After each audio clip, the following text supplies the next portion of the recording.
Hello students, welcome back on my YouTube channel study time IQ. मैं अभिषेक आपके लिए एक बार फिर से पॉलिटी के 10 क्वेश्चंस लेकर आया हूँ। चलिए स्टार्ट करते हैं पॉलिटी के क्वेश्चन। क्वेश्चन नंबर 1 आपकी स्क्रीन पर आ गया। Which country was the first country to implement goods and services tax? France, USA, Germany, Canada. बताइएगा। इसका आंसर हो जाएगा फ्रांस। इसका आंसर फ्रांस हो जाएगा। चलिए बढ़ते हैं अपने अगले क्वेश्चन। अगला क्वेश्चन आपकी स्क्रीन पर, who was the first female director general of police in Puducherry? बताइएगा इसका आंसर। इसका आंसर हो जाएगा सुंदरी नंदा। कौन? सुंदरी नंदा। चलिए बढ़ते हैं अपने अगले क्वेश्चन पर। अगला question, who conducts the election of Lok Sabha in India? ये बताना है कि इलेक्शंस जो हैं इंडिया में कौन कराता है। इलेक्शन कमीशन, यूपीएससी, पार्लियामेंट या डेलिमिटेशन कमीशन। इसका आंसर हो जाएगा इलेक्शन कमीशन। दोस्तों आपकी जानकारी के लिए एक चीज़ और बता दें, इलेक्शन कमीशन जो होता है आर्टिकल 324 में आता है और इलेक्शन कमीशन में 3 मेंबर होते हैं। जो इसके मेन हैं सुनील अरोड़ा जी, सीईओ हैं इलेक्शन कमीशन के डायरेक्टर जनरल, और ये प्रेसिडेंट के द्वारा इलेक्ट होते हैं और इनका जो टेन्योर होता है वो 6 ईयर का होता है। चलिए बढ़ते हैं अपने अगला क्वेश्चन आपकी स्क्रीन पर है। विच of the following is not a federal country? Federal country के बारे में बताना है आपको कि कौन सी कंट्री फेडरल कंट्री नहीं है। Canada, Brazil, China, Australia. तो इसका आंसर क्या हो जाएगा? इसका आंसर हो जाएगा ऑस्ट्रेलिया। चलिए बढ़ते हैं अपने अगले क्वेश्चन। अगला क्वेश्चन आपकी स्क्रीन पर, forming an association in India is क्या चीज़ है? कौन सा राइट है? Fundamental right, legal right, natural right, constitutional right. बताइएगा। इसका आंसर हो जाएगा स्टूडेंट्स, इसका आंसर हो जाएगा fundamental right.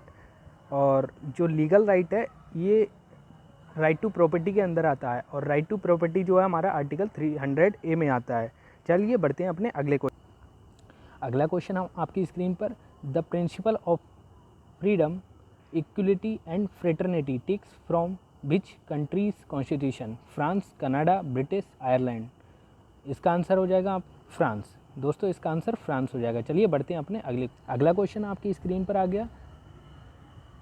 Vicky Kelkar committee was formed to study and evaluate करने के लिए, क्या चीज़ एवेल्युएट करने के लिए आई थी? Public private participation model, the state of sugar mills, privatisation of air India, poverty in India. Answer बताइएगा।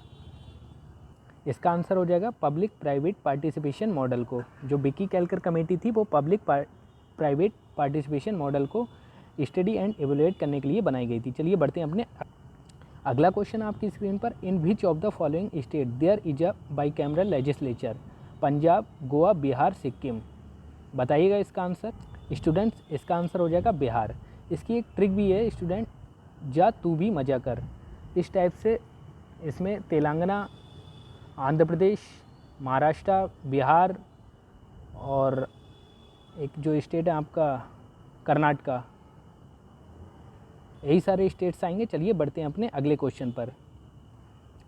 अगला क्वेश्चन आपकी स्क्रीन पर, what is the tenure of a panchayat as per the 73rd constitutional amendment act? 1 year, 3 year, 7 year, 5 year. Answer बताइएगा students. इसका answer हो जाएगा 5 year. चलिए बढ़ते हैं अपने अगला क्वेश्चन आपकी स्क्रीन पर, which constitution amendment act introduced anti defection provision in the constitution? 52nd constitution amendment act, 44th constitution amendment, 86th constitution amendment and 43rd constitution amendment act. इसका आंसर हो जाएगा 52nd कॉन्स्टिट्यूशन अमेंडमेंट एक्ट। चलिए ये आज का हमारी session का last question था। यदि आप हमारे चैनल पर नए हैं तो इसे सब्सक्राइब कीजिए, लाइक कीजिए एंड शेयर कीजिए।